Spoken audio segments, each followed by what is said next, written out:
करता हूं मैं आप सबका स्वैग से स्वागत। वैसे इन खोपड़ियों में से एक खोपड़ी को आप अडॉप्ट भी कर सकते हो, पर वो कैसे करना है ये जानने के लिए आपको बने रहना होगा अंत तक, क्योंकि ये है हमारे आज के टूर का आखिरी डेस्टिनेशन। और अब दोस्तों अपना दिल थाम लो, क्योंकि जो अब आप देखने वाले हो वो आपके रोंगटे खड़े कर देगा।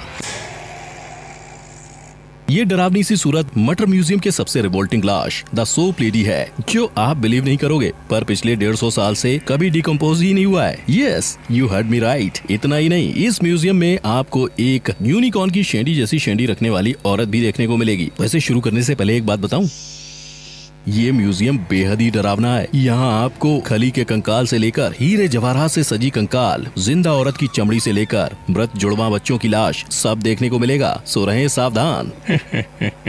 कमजोर दिल वाली, जरा संभल कर रहना इस 9 weirdest things found in मटर म्यूजियम के वीडियो में।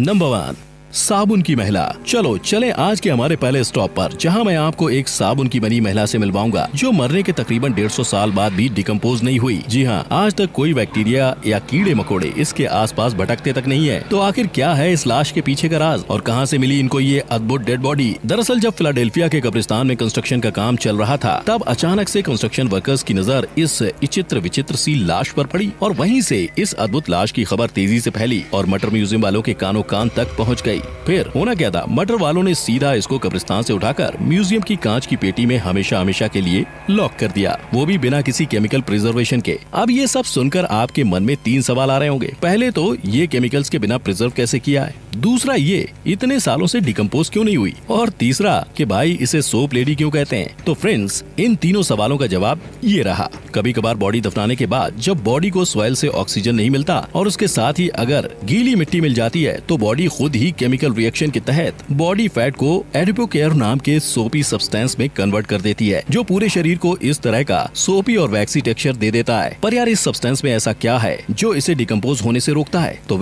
इस एडिपोकेयर के प्रोसेस के दौरान सॉफ्ट टिश्यूज से सारा पानी और मॉइस्चर निकल जाता है, जिससे ये बॉडी को फर्दर डिकम्पोज होने से रोक लेता है। यानी ये सब्सटेंस एक तरह से बॉडी को इस सोपी और वैक्सी टेक्सचर में ही हमेशा हमेशा के लिए प्रिजर्व कर देता है। और ठीक वही हुआ इस सोप लेडी के साथ, जिसकी वजह से ये आज तक डिकम्पोज नहीं हुई। वैसे फ्रेंड्स, आपको बता दूं कि इसी सोपी सब्सटेंस के बदौलत इस लाश का नामकरण सोप लेडी किया गया है, जो आज अपने इस नाम से दुनिया भर में मशहूर हो गई है। नंबर 2, अमेरिका के खली का कंकाल। अब फ्रेंड्स, हॉल्ट करते हैं हमारे दूसरे स्टॉप पर इसे देखने के लिए जो हाइट में छोटे हैं वो लोग कृपया करके आगे आ जाएं। आप सभी ने 6-6 फीट के लंबे लोग तो देखे ही होंगे, पर भाई जब आप किसी 7.5 फीट वाले मरे हुए आदमी के कंकाल को मिलोगे तो आपका रिएक्शन कुछ ऐसा होगा।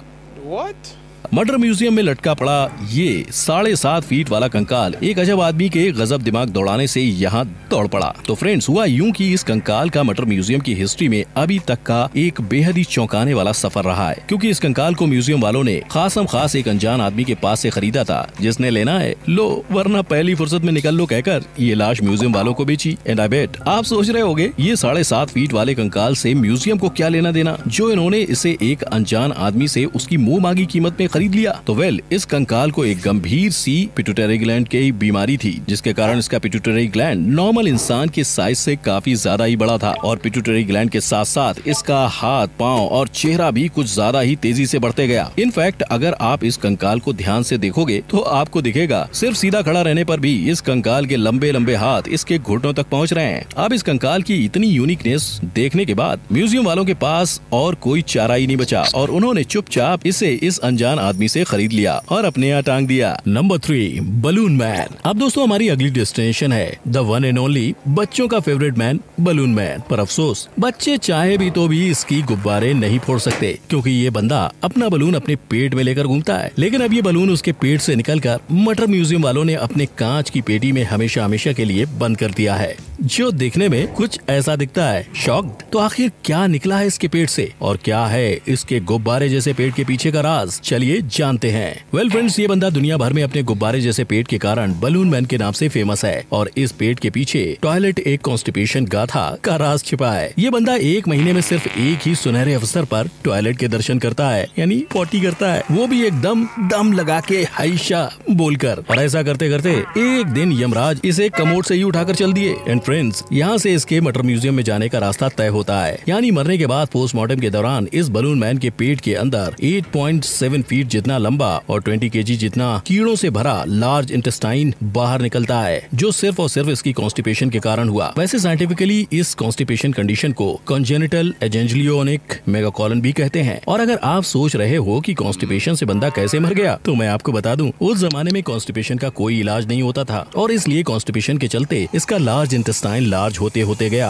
और गुब्बारे जैसे फूलता गया। अब ऐसे हटके चीज का मटर म्यूजियम में होना तो अनिवार्य है, इसलिए म्यूजियम वालों ने इस सड़े हुए इंटेस्टाइन को स्ट्रॉ और फैब्रिक से भर के डिस्प्ले पर रखा है। वैसे अगर आपको ऐसा सड़ा हुआ इंटेस्टाइन घर ले जाना है तो आप इसको म्यूजियम के गिफ्ट शॉप से खरीद सकते हो, पर सिर्फ तकिए के रूप में। मस्त नींद आएगी और अगले दिन अच्छे से टॉयलेट भी आएगी, उसकी कोई गारंटी नहीं है। नंबर 4, खोपड़ियों की दीवार। आजकल चौथा स्पॉट देखने के लिए आपको 2 आंखें कम पड़ेंगी, क्योंकि जब आपको एक साथ 139 लोग ताड़ रहे हो तो आप क्या करोगे? आप तो सोचोगे कि मैं तो भाई फेमस हो गया, इतने सब मुझे एक साथ देख रहे हैं। लेकिन ट्विस्ट तो तब आता है कि ये सब जिंदा नहीं बल्कि खोपड़ी के कंकाल हैं, और वो भी पूरे के पूरे 139। और जैसे कहते हैं ना, मुर्दा भी बहुत कुछ बोलता है, वैसे ही यहाँ पर एक एक खोपड़ी की अपनी एक अलग ही पहचान है। और तो और हर एक खोपड़ी पर अपने आधार कार्ड की तरह उसके मालिक का नाम, पता, उम्र और मौत का कारण भी लिखा हुआ है। दरअसल ये सब खोपड़ी म्यूजियम को डॉक्टर जोसेफ हर्टल ने दी थी, जिन्होंने एक्चुअली ये सब खोपड़ियाँ अपने किसी खोज के तहत जमा की थी और खोज खत्म होने के बाद मटर म्यूजियम को भेंट के तौर पर दे दी थी। और फ्रेंड्स, एक खास बात यहाँ ये है कि आप सिर्फ 15,000 रुपए में एक खोपड़ी अडॉप्ट कर सकते हो, जो यहाँ म्यूजियम में रहेगी। लेकिन उसके बाजू में एक छोटी सी पर्ची पर आपका नाम लिखा होगा कि भाई ये खोपड़ी इनकी हो चुकी है। फिर आप चिल्ला चिल्ला कर जोर जोर से कह सकते हो कि म्यूजियम में मेरी भी खोपड़ी है।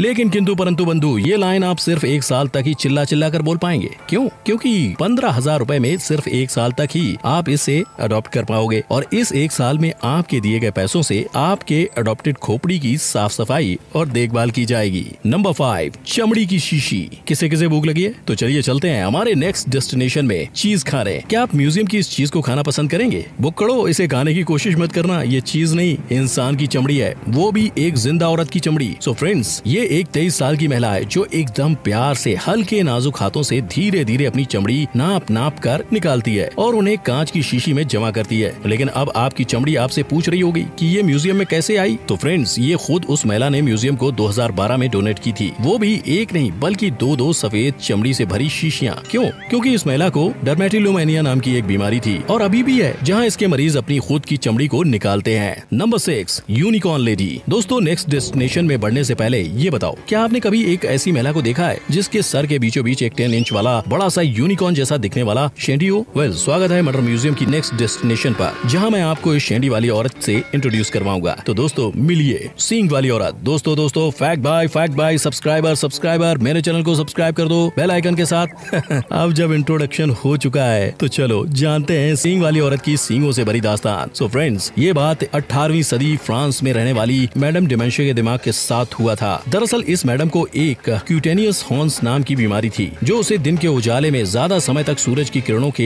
डायरेक्ट कांटेक्ट में रहने से हुई थी। अब जस्ट इमेजिन फ्रेंड्स, ऐसा लाखों में एक नजारा आपको कहां देखने को मिलेगा? सिर्फ और सिर्फ अपने मटर म्यूजियम में। म्यूजियम वालों ने इसका एकदम विचित्र सा रियल दिखने वाला वैक्स रेप्लिका बनाया, और सबसे खास बात तो ये है कि इस रेप्लिका के जस्ट बाजू में ही किसी और औरत के सर से निकला हुआ सच्ची मुच्ची का 8 इंच का शेंडी रखा है। इनफैक्ट ये असली वाला सींग मटर म्यूजियम को एक 70 साल की बुढ़ी महिला ने सन 1940 में डोनेट किया था, क्योंकि उसे भी क्यूटेनियस हॉर्न्स नाम की बीमारी थी। एंड बाय 1940 उसने सर्जरी करवा के इस शेंडी को निकाल कर मटर म्यूजियम को भेंट के तौर पर दे दिया। तो फ्रेंड्स, क्या बोलते हो? क्या आप अपने आप को इस शेंडी के साथ इमेजिन कर पाओगे? Number 7, go join the fun. दोस्तों, मैं गारंटी देता हूँ कि म्यूजियम की ये नेक्स्ट डेस्टिनेशन देखकर आपके आंसू निकल आएंगे, आप नम हो जाओगे। आपने आपकी जिंदगी में जुड़वा तो बहुत देखे होंगे, पर ऐसे बदनसीब जुड़वा बच्चे कहीं और नहीं देखे होंगे, जो बाहर की दुनिया देखे बगैर ही अपने माँ बाप की कोख में मर गए। क्यों? क्योंकि ये बच्चे अपने शरीर के धड़ से जुड़े थे और एक ही दिल के साथ पैदा हुए थे, जिससे उनका जीवित रह पाना नामुमकिन था। और आप यही सोच रहे होंगे ना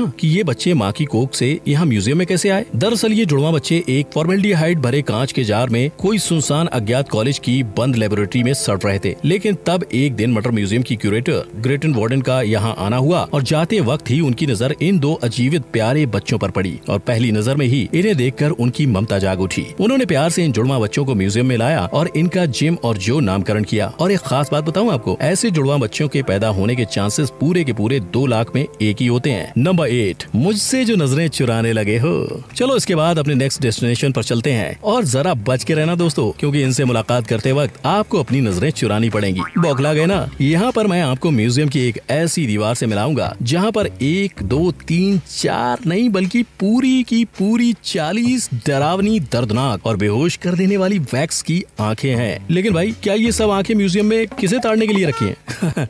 नहीं, दरअसल ये सब आंखें म्यूजियम में सन 1882 में पेरिस के मशहूर फर्म मैसन ट्रेमंड से लाई गई थी। वो भी सिर्फ और सिर्फ यहाँ के मेडिकल कॉलेज के स्टूडेंट्स को पढ़ाने के वास्ते, जहाँ मटर म्यूजियम के स्टूडेंट्स इन आधुनिक रियलिस्टिक सी आंखों को अच्छे से निहार कर बिना किसी दिक्कत के अलग अलग बीमारियों के बारे में आसानी से पढ़ते हैं। और तो और यहाँ पर अलग अलग बीमारियों से आंखों पर जो असर होता है वैसी एकदम रियल दिखने वाली वैक्स की आंखें भी रखी हुई हैं। नंबर 9, साइंस के लिए कुर्बानी। आज का हमारा लास्ट डेस्टिनेशन स्पॉट बहुत ही दिल दहला देने वाला है। नाइट बस में आपका स्वागत है, जिसे सुनते ही आपकी आंखें भीग जाएंगी, क्योंकि मैं बात करने जा रहा हूँ हैरी ईस्टलैक एंड कैरोल ओर्जेल की, जिन्होंने जीते जीते पूरे होशो हवास में जिंदा दिली के साथ अपनी बॉडी साइंस के लिए शहीद करने का बहुत ही अहम निर्णय लिया और मटर म्यूजियम वालों को मरने के बाद अपना कंकाल दे देने तक का वादा कर दिया। इनफैक्ट आप बिलीव नहीं करोगे, पर इन्होंने इनकी कंकाल ले भी ली। अब आप यही सोच रहे होंगे ना कि इनमें ऐसा क्या खास था जो अपने में नहीं। दरअसल इन दोनों को एक बहुत ही अल्ट्रा रेयर गंभीर सी बीमारी FOP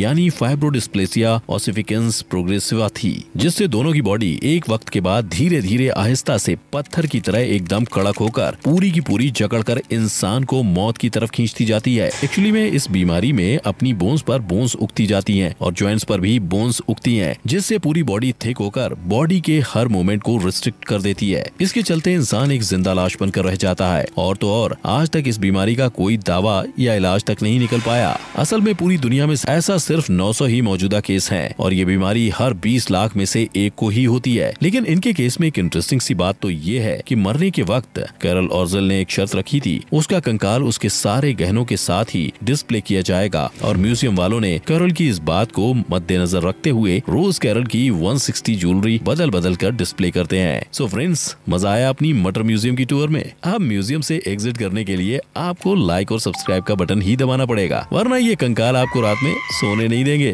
वैसे कौन सा डेस्टिनेशन आपको सबसे अच्छा लगा, ये नीचे कमेंट करके जरूर बताइएगा। हम फिर मिलेंगे दोबारा ऐसी ही इंटरेस्टिंग वीडियोस के साथ। जय हिंद।